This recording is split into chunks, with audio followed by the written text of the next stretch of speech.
Hello everyone. SP Bakshi idiom series के इस part 4 में आप सभी का स्वागत है। पिछले 3 पार्ट में जो इसके कवर कर चुका हूँ उसमें मैं 50-50 इडियम्स के हिसाब से 150 इडियम्स एसपी बख्शी की अभी तक कवर कर चुका हूँ और 150 से आगे 200 तक की इडियम्स मैं इस पार्ट 4 में कवर करूँगा। एस्पिरेंट्स, जितना मैं अभी तक कवर कर चुका हूँ, यदि आपको उसमें कोई भी डाउट वगैरह कुछ भी हो या जो भी फीडबैक आपको देना हो तो प्लीज़ आप मुझे कमेंट सेक्शन में ज़रूर बताइए कि अभी मुझे इसमें कहाँ इम्प्रूवमेंट करने की ज़रूरत है और नहीं है तो कहाँ नहीं है। तो ये सब प्लीज़ आप मुझे फीडबैक में बता दीजिए कमेंट सेक्शन में, जिससे मैं इसको और थोड़ा सीरीज़ को और थोड़ा एंगेजिंग बना सकूँ। ठीक है, तो चलिए शुरू करते हैं आज ये पार्ट 4। इसमें जो पहली इडियम है हमारी, ये क्या है? Fair weather friend. देखिए, इसमें फेयर वेदर जो है इसका मतलब क्या होता है कि फेयर तो अच्छा होता है। फेयर वेदर क्या हुआ? अच्छा मौसम। तो अच्छे मौसम वाले दोस्त कौन होते हैं? जो हमारी खुशियों में तो साथ होते हैं, बट जैसे ही थोड़ा सा भी दुख हमारे ऊपर आया तो वो हमारा साथ छोड़ देते हैं। तो वो क्या हो जाते हैं फिर? फेयर वेदर फ्रेंड, सिर्फ अच्छे मौसम वाले दोस्त। तो हिंदी मीनिंग इसका क्या होगा? स्वार्थी मित्र। ठीक है। उसके बाद आता है ये फ्लैश इन द पैन। देखिए, इसके पीछे की मैं एक स्टोरी बताता हूँ। Flash in the pan, pan क्या होता है? पैन वैसे तवा होता है जिस पे हम रोटी बनाते हैं, वो तवा जो होता है उसको बोलते हैं पैन। और फ्लैश क्या होता है? चमक। तो तवे पर उसके जो तवे का जो नीचे वाला सरफेस होता है, अगर उस पर चमक आ जाए तो वो वहाँ से आप इसको रिलेट करना। स्टोरी ये है कि गाँव में जब तवे के निचले सरफेस पर जिधर से उसमें आग जलती है, वो उधर अगर कोई स्पार्किंग वगैरह कोई ऐसी जलती हुई दिखे तो गांव के लोग ये बोलते हैं कि देखो, हमारा तवा जो है वो हंस रहा है, इसका मतलब इस बार हमारे यहाँ अनाज ज़्यादा होने वाला है, पहले के मुकाबले अनाज ज़्यादा होगा, तो इसलिए हमारा तवा हंस रहा है कि रोटी का जो अनाज आता है वो ज़्यादा होगा। तो उस स्टोरी से आप इसको रिलेट कर लीजिए। फ्लैश इन द पैन क्या होता है? अचानक सफलता मिलना, सडन सक्सेस। ठीक है। उसके बाद आता है हमारा fit to hold a candle to. देखिए, फिट जो होता है, एक तो होता है स्वस्थ के लिए, और फिट होता है किसी एक्सपेक्टेशन में फिट बैठना, है ना। तो fit to hold a candle to, तो कैंडल को होल्ड करने की जो एक्सपेक्टेशन है उसमें कोई बंदा जो है वो फिट बैठ रहा है, तो वो क्या होगा कि ये जो गुण है कैंडल होल्ड करने वाला, उसमें वो फिट बैठ रहा है। तो ये क्या हो जाएगा?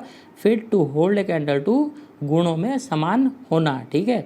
मैच फॉर या इक्वल इन क्वालिटी। ठीक है। उसके बाद आता है हमारा द फोर्थ एस्टेट। ये तो आप सभी को पता होगा कि हमारे यहाँ चौथा स्तंभ जो है वो प्रेस को बोला जाता है, पत्रकारिता को। तो द फोर्थ एस्टेट क्या हो जाएगा? चौथा स्तंभ पत्रकारिता। ठीक है। उसके बाद आता है हमारा ये फेदर इन वंस कैप। तो इसमें आप देख लीजिए कि कैप क्या होता है। कैप जो सिर पे लगाने की टोपी होती है वो होता है कैप। अब वो टोपी एक तो पहले से ही इतनी अच्छी है और ऊपर से हमने उसमें भी पंख लगा लिए। तो ये जो पंख लगाए हैं वो क्या है हमारे लिए?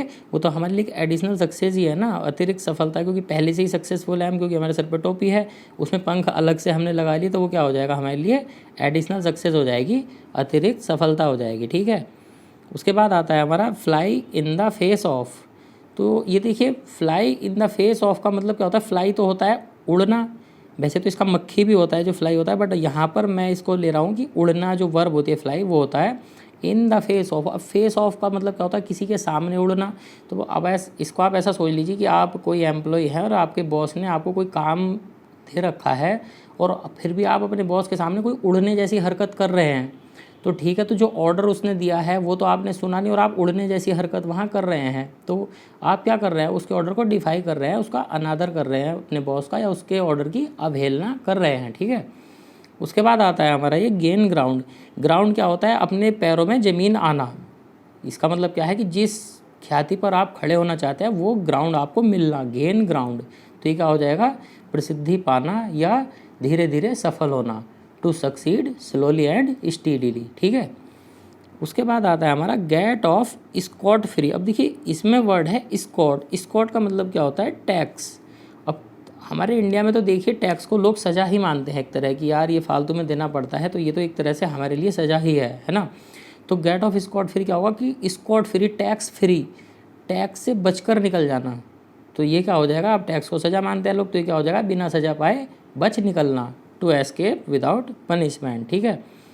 उसके बाद जो ईडियम आती है ग्रीस द पाम, तो इसका मैंने अपने प्रीवियस ईयर वाली वीडियो में भी बताया था कि जो ग्रीस होता है वो एक ल्यूब्रिकेंट होता है जो मशीनों के अंदर पार्ट्स में लगाया जाता है जिससे उनमें फ्रिक्शन ना हो, वो लोहे के पार्ट्स घिसे ना आपस में टकरा कर। तो वो जो ग्रीस होता है वो थोड़ा गंदा होता है, ठीक है।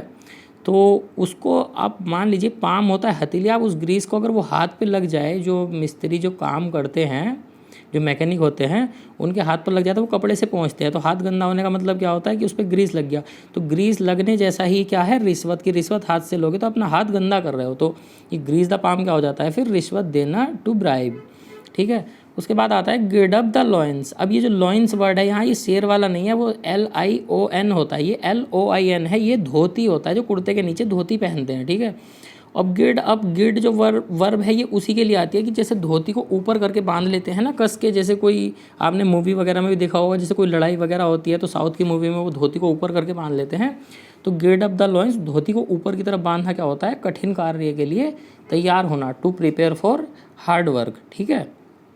उसके बाद आता है go to the dogs.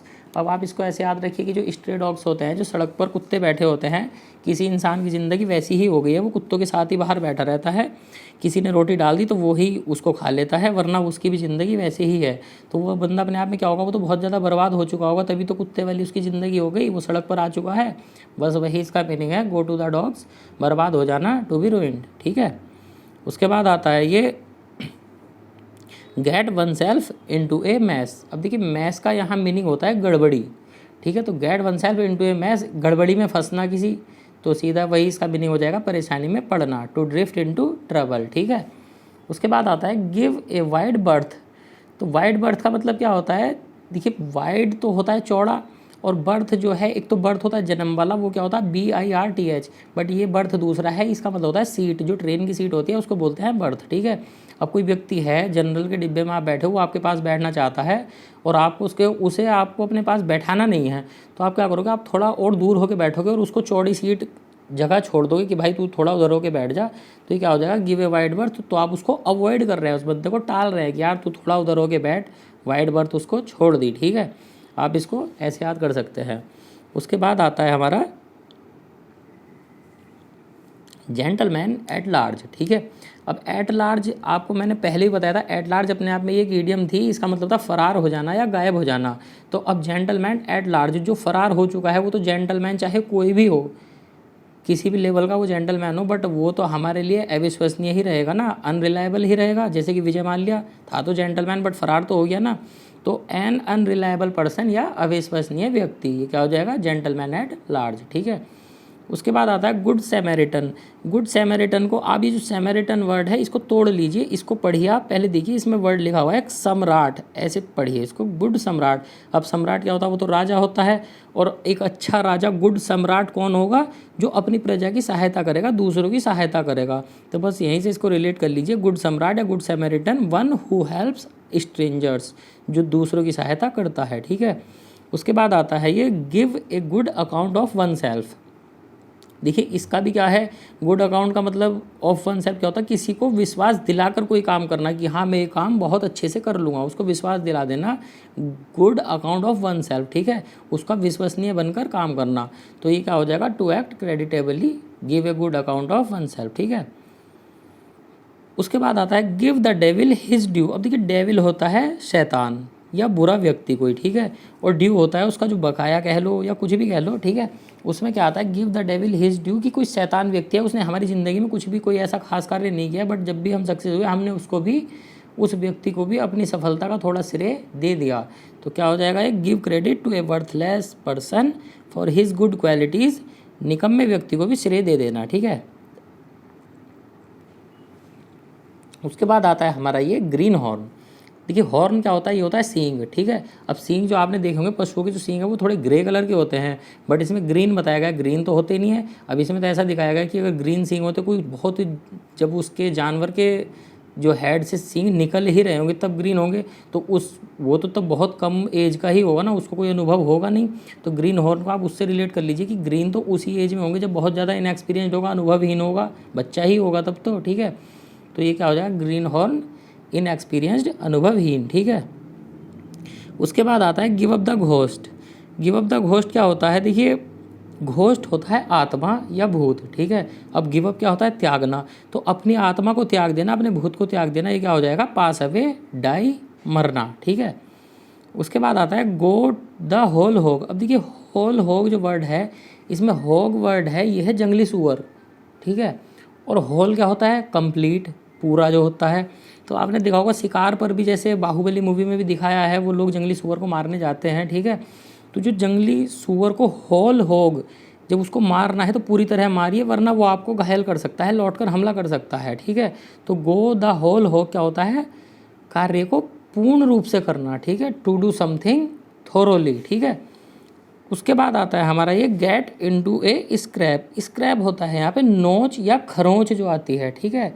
Scratch वाला ही है, स्क्रैप है, खरोंच आना, तो एक खरोंच, गेट इनटू ए स्क्रैप। स्क्रैप में पड़ना, ये क्या हो जाएगा, जब खरोंच लग जाएगी तो ये उसके लिए तो एक ऑकवर्ड सिचुएशन ही हो जाएगी ना, जिस बंदे को खरोंच आएगी तो उसके लिए तो एक विचित्र स्थिति बन जाएगी ना। तो गेट इनटू ए स्क्रैप क्या हो जाएगा, ऑकवर्ड सिचुएशन, ठीक है। उसके बाद आता है हमारा ये गो ब्रोक। देखिए ब्रोक जो यहाँ पर दिया गया है, ब्रेक की सेकंड फॉर्म है। तो गो ब्रोक क्या हो जाएगा, गो तो होता है जाना, टूट कर, ये जो ब्रेक है उसका होता है टूटना। तो टूट कर जाना या टूट कर बिखर जाना, ठीक है। टूट कर बिखरेगा कौन, जो कि कंगाल हो चुका होगा, दिवालिया हो चुका होगा। तो ये क्या हो जाएगा, गो ब्रोक, बिकम बैंकरप्ट, ठीक है। उसके बाद आता है गेट इनटू हॉट वाटर्स। अब हॉट वाटर देखिए वो बहुत ज़्यादा गर्म पानी होता है। अब कोई उसमें गिर जाए तो उसके लिए तो ये बहुत बड़ी परेशानी हो जाएगी, उसकी पूरी बॉडी जल जाएगी क्योंकि उसमें, ठीक है। तो गेट इनटू ट्रबल, ये गेट इनटू हॉट वाटर्स क्या हो जाएगा, गेट इनटू ट्रबल, परेशानी में पड़ना, ठीक है। उसके बाद आता है गिव करेंसी। गिव करेंसी, अब देखिए करेंसी जो वर्ड है, ये तो हमारी जो मुद्रा होती है, जो पैसा होता है उसको, वही तो करेंसी होती है। और जो पैसा होता है सारा वो सरकारी होता है, सरकार बनाती है। तो करेंसी सरकारी होती है, तो कोई भी काम हम कर रहे हैं तो उसको सरकारी कर देना। गिव करेंसी का मतलब यहाँ से ये दिखाया गया है, ठीक है। तो ये क्या हो जाएगा, टू मेक पब्लिकली नोन, सार्वजनिक करना, ठीक है। उसके बाद आता है ग्रेट हैंड। ग्रेट हैंड का मतलब आप ऐसे देख लीजिए कि जैसे क्रिकेटर होते हैं, सचिन तेंदुलकर थे, या महेंद्र सिंह धोनी है, या विराट कोहली है, उनके जो हाथ हैं वो अपने आप में ग्रेट क्यों हैं, क्योंकि वो अपने गेम में इतने एक्सपर्ट हो चुके हैं, इतने निपुण हो चुके हैं कि उनके हैंड को ही अब ग्रेट माना जाने लगा है, कि जो बॉल कोई और खिलाड़ी नहीं खेल सकता, महेंद्र सिंह धोनी या विराट कोहली उस पर भी छक्का लगा सकते हैं। तो इसलिए वो क्या है, अब ग्रेट हैंड है उनके पास। तो ये क्या हो जाएगा, एक्सपर्ट, निपुण, ठीक है। उसके बाद आता है get down to brass tax.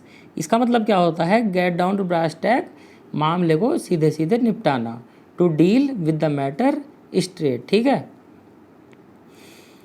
उसके बाद आता है ये give one a long rope. अब रोप तो रस्सी होता है, ठीक है। तो अब give one a long rope, अब आप ऐसे मान लीजिए कि जैसे आपने कोई घोड़ा है, आपने ख़रीदा हुआ है, उसको रस्सी से बांध रखा है, ठीक है। तो जितनी लंबी रस्सी आप उसको देते रहेंगे, वो उतना ही दूर दूर तक की जो घास है वो चढ़ता रहेगा, है ना। और जितनी दूर वो जाता रहेगा, हो सकता है गलती करने की संभावना उसकी और ज़्यादा बढ़ जाए। तो गिव वन ए लॉन्ग रोप, जितनी आप उसको आज़ादी ज़्यादा देंगे तो वो गलती और ज़्यादा भी करेगा फिर, है ना। तो ये क्या हो जाएगा, to let someone commit mistakes, गलती करने की आज़ादी देना। जितनी रस्सी हम बढ़ाते रहेंगे वो उतनी ही दूर तक जाएगा, और हो सकता है गलती उतनी ही ज़्यादा करता रहे फिर, ठीक है। उसके बाद आता है गुड टर्न। गुड टर्न क्या होता है, दयालुता का कार्य, क्योंकि गुड का तो मतलब ही अच्छे से होता है, ठीक है। तो an act of kindness, good turn, दयालुता का कार्य, ठीक है। उसके बाद आता है हमारा होल्ड वाटर। होल्ड वाटर को आप ऐसे देख लीजिए कि जैसे हम अपनी हथेली में पानी लेते हैं हाथ में, तो कौन कितनी देर उस पानी को रोक सकता है। तो जो जितनी देर तक रोक सकता है उस पर हमारा विश्वास उतना ही बढ़ जाता है। और इसका ईडियम का कई बार एग्जाम में मैंने ऐसा भी देखा है, डू नॉट होल्ड वाटर भी पूछ लेते हैं। तो बस आपको वहाँ पर ध्यान थोड़ा रखना है कि जो विश्वसनीय न हो। यहाँ पॉजिटिव वाला पूछा है, नॉट इसमें नहीं लगा हुआ है, तो जो विश्वसनीय हो, ठीक है। साउंड टीनेबल, होल्ड वाटर, ठीक है। उसके बाद आता है हमारा ये हैंग टुगेदर। अब हैंग टुगेदर में आप देखिए हैंग क्या होता है, कि हैंग जो वर्ब है वो फांसी पर लटकाना जो होता है उसके लिए भी यूज़ आती है, ठीक है। तो हैंग टुगेदर क्या होगा, अगर 2-3 लोग आप एक साथ फांसी पर लटकते हैं, हैंग टुगेदर, है ना। आप एग्जाम्पल ले लीजिए भगत सिंह का, राजगुरु का और सुखदेव का, वो तीनों को एक साथ फांसी दी गई थी, ठीक है। तो हैंग टुगेदर हुआ था, तो उसमें क्या है, एक दूसरे की मदद करना या एक दूसरे को सपोर्ट करना कि अगर तू मरेगा तो मैं भी मरूंगा, इतनी ज़्यादा सपोर्ट करना, ठीक है। तो हैंग टुगेदर क्या हो जाएगा, सपोर्ट वन अनदर, तीनों ने एक दूसरे को सपोर्ट किया था कि जब तू मरेगा तभी मैं मरूंगा, मैं भी जेल से बाहर नहीं जाने वाला हूँ, ठीक है। तो hang together support one another, ठीक है। उसके बाद आता है हमारा ये होप अगेंस्ट होप। इसका मतलब क्या होता है कि निराशा में आशा, यानी कि हमें पता है कि शायद ये हो या ना हो, बट फिर भी एक हम आशा रखते हैं। मान लीजिए इंसान है, वो सारी दुनिया को उम्मीदों पर ही तो ये दुनिया कायम है, इंसान भी उम्मीदों पर कायम है। तो वैसे तो उसे पता है कि एक ना एक दिन तो तुझे मरना ही है, तो ये तो उसके हिसाब से कि निराशा होगी कि मरना तो है ही यार, बट फिर भी वो डेली उठता है, सुबह से शाम तक मेहनत करता है, तो ये उसके लिए एक आशा है कि जब तक जिंदा है तब तक तो कुछ करें। तो ये वही एग्जाम्पल क्या हो जाएगा, होप अगेंस्ट होप, निराशा में भी आशा होना, ठीक है। उसके बाद आता है हमारे पास have an axe to grind. अब have an axe to grind क्या होता है, एक्स होता है कुल्हाड़ी, ग्रिंड होता है पीसना या कुचलना। अब कोई व्यक्ति है वो अपनी कुल्हाड़ी लिए खड़ा है सामने वाले को पीसने के लिए, कुचलने के लिए, तो वो कहीं ना कहीं और उससे बता नहीं रहा है, ठीक है। तो वो अपने स्वार्थ की ही तो पूर्ति कर रहा है इसमें, क्योंकि कुल्हाड़ी है, और वो सामने वाले का हो सकता है उसके घर में कोई पेड़ वगैरह खड़ा हो, उसकी चोरी से पेड़ काटेगा उस कुल्हाड़ी से, तो वो क्या करना चाह रहा है फिर, to have a selfish interest, उसका खुद का इंटरेस्ट है इसलिए वो वहाँ खड़ा है, ठीक है। उसके बाद आता है have the gift of the गैब। इस एडियम का मैं आपको एक वन वर्ड दूँ तो वो आप याद कर लीजिए, नरेंद्र मोदी जो हमारे प्रधानमंत्री जी हैं, तो वो क्या है, गिफ्ट ऑफ द गैब, कि बोलने की जो कला है बस वही सब कुछ है, वाक्पटुता, ठीक है, आर्ट ऑफ स्पीकिंग। तो क्योंकि जो वो बोलते हैं तो पब्लिक को मंत्रमुग्ध कर देते हैं जब बोलने खड़े होते हैं, ठीक है। तो have the gift of the गैब क्या होगा, आर्ट ऑफ स्पीकिंग, वाक्पटुता या बोलने की कला, ठीक है। उसके बाद आता है हमारा हिट बिलो द बेल्ट। तो हिट बिलो द बेल्ट में आप एक आपने यदि महाभारत या रामायण देखी हो तो उसमें एक हथियार जो होता था वो गदा चलाना होता था।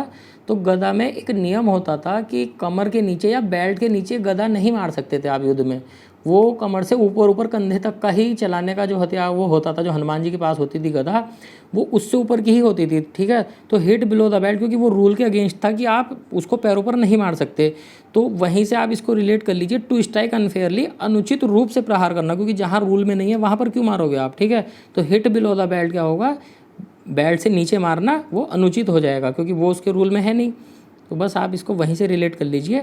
इसके बाद आता है ये होल्ड वंस टंग। अब देखिए टंग होता है जीभ, होल्ड वंस टंग, किसी की जीभ पकड़ लेना। जीभ पकड़ लेने का मतलब क्या होता है कि कोई सामने वाला ज़्यादा बोल रहा है तो हम उसको बोल देते हैं गुस्से में कि मैं तेरी जीभ पकड़ लूँगा, तेरी ज़ुबान पकड़ लूँगा, ठीक है। तो जीभ पकड़ना क्या होता है कि उसको शांत करना या खुद शांत रहना, टू कीप क्वाइट, शांत रहना, ठीक है।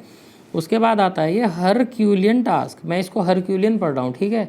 बहुत लोग इसको हरक्यूलिन भी पढ़ते होंगे, मैं इसको हरक्यूलियन पढ़ रहा हूँ, और पता नहीं क्या क्या इसका प्रोनाउंसिएशन निकालते होंगे, क्योंकि जब ये वर्ड ही समझ नहीं आ रहा है हरक्यूलियन है या हरक्यूलिन है या हरक्यूलेन है, तो यार ये तो बहुत ही कठिन कार्य है ना अपने आप में इसको पढ़ना। तो क्या होगा ये, इसका मीनिंग यहीं से रिलेट कर लेते हैं कि ये क्या है, हरक्यूलियन टास्क है, वेरी डिफ़िकल्ट, कठिन कार्य है ये, इसको बोलना भी अपने आप में, प्रोनाउंस करना, ठीक है। उसके बाद आता है हॉल ओवर द कोल्स। देखिए हॉल का मतलब होता है घसीटना, किसी को पकड़कर घसीटना, और कोल्स क्या होते हैं, ये होता है कोयला, और वो भी जलता हुआ बोल लीजिए। तो आप किसी को जलते हुए कोयले पर घसीटते हुए लेकर जा रहे हैं तो आप तो उसको बहुत बड़ी सज़ा दे रहे हैं, वो तो जल जाएगा, ठीक है। तो यही इसका मीनिंग है, यहीं से रिलेट कर लीजिए, हॉल ओवर द कोल्स, किसी को कोयले पर घसीट कर ले जाना क्या होता है, सज़ा देना या डांटना, ठीक है, टू टेक टू टास्क।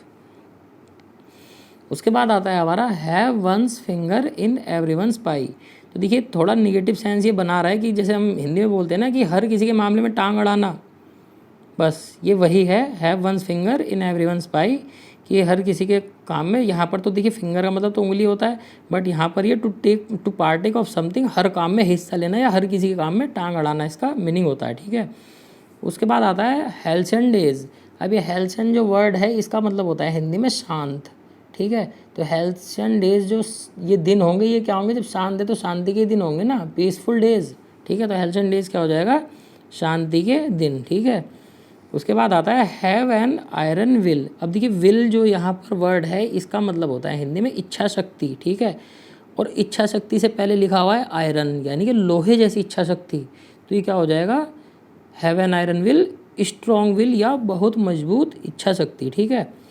उसके बाद आता है हमारा hold out an olive branch, ठीक है।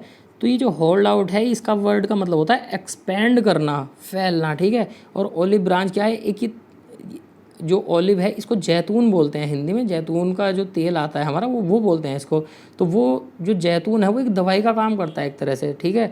तो दवाई अगर हम किसी को दे रहे हैं तो इसका मतलब तो यही है ना कि हम एक रेमेडी पर काम कर रहे हैं, ना कि किसी हिंसा को भड़काने की बात कर रहे हैं। तो रेमेडी का मतलब क्या, ओलिव अगर हम किसी को दवाई दे रहे हैं तो हम तो एक शांति का ही प्रस्ताव रख रहे हैं कि भाई दवाई लो और शांत हो जाओ। तो hold out and olive branch, अगर ओलिव की ब्रांच को हम फैला रहे हैं, एक्सपेंड कर रहे हैं, तो हम दवाई का ही काम कर रहे हैं ना फिर तो ऑफर ऑफ पीस, शांति का प्रस्ताव, ठीक है। उसके बाद आता है ये हैंकी पैंकी। देखिए दोनों में एक ही अल्फ़ाबेट चेंज है, इधर एच लिखा हुआ है, इधर पी लिखा हुआ है, बाकी तो सब सेम है, हैंकी पैंकी। तो कभी तो आपने एच को इधर कर दिया, कभी पी को इधर कर दिया, कभी इसको हैंकी कर दिया, कभी इसको पैंकी कर दिया। तो ये आप सामने वाले के साथ क्या कर रहे हैं, जगलरी कर रहे हैं। वो जैसे वो आइसक्रीम वाला आता है ना, वो आजकल रील्स में बहुत चलता है कि वो आइसक्रीम को कभी इधर घुमा देता है, कभी इधर घुमा देता है, कभी इधर कभी इधर। तो आपको दो वर्ड मिलेगा, हैंकी पैंकी, आप इनके अल्फ़ाबेट को इधर उधर करे जा रहे हो। तो जो सामने व्यक्ति बैठा हुआ देख रहा है, आप उसके साथ एक तरह से जगलरी कर रहे हो, छल कपट कर रहे हो कि अब बताओ ये क्या है, ये क्या है, ठीक है। तो आप इसको उससे रिलेट कर लीजिए, हैंकी पैंकी, जगलरी, छल कपट, ठीक है। उसके बाद आता है हैव फीट ऑफ क्ले। तो देखिए क्ले क्या होता है, ये होता है मिट्टी, और फीट होते हैं हमारे पैर, ठीक है। अब आपने देखा होगा बाहर से जब हम लोग आते हैं तो हमारे पैरों पर जो है मिट्टी चिपक कर आ जाती है। तो घर के बाहर मम्मी जो है एक मैट डाल के रखती है कि पहले इस पर पैर साफ़ करो, उसके बाद अंदर आओ, वरना वो जो मिट्टी पैरों पर आई है वो अंदर फर्श पर आ जाएगी, ठीक है। तो अगर ऐसा हो जाता है और मिट्टी अंदर चली जाती है तो मम्मी फिर पिटाई करती है, ठीक है। तो ये हैव फीट ऑफ क्ले क्या हो जाएगा कि वो इंसान जिसके पैरों पर मिट्टी चिपके वो फिर भी अंदर जा रहा है, तो हैव फीट ऑफ, वो क्ले के फीट लेकर अंदर जा रहा है, तो उसका वो क्या है, वो गलतियों से भरा हुआ है। तो हैव फीट ऑफ क्ले क्या हो जाएगा, फुल ऑफ फॉल्ट्स, ठीक है। उसके बाद आता है हमारा हार्ट एंड सोल, ठीक है। तो हार्ट क्या होता है, हमारा दिल होता है, और सोल होती है हमारी आत्मा।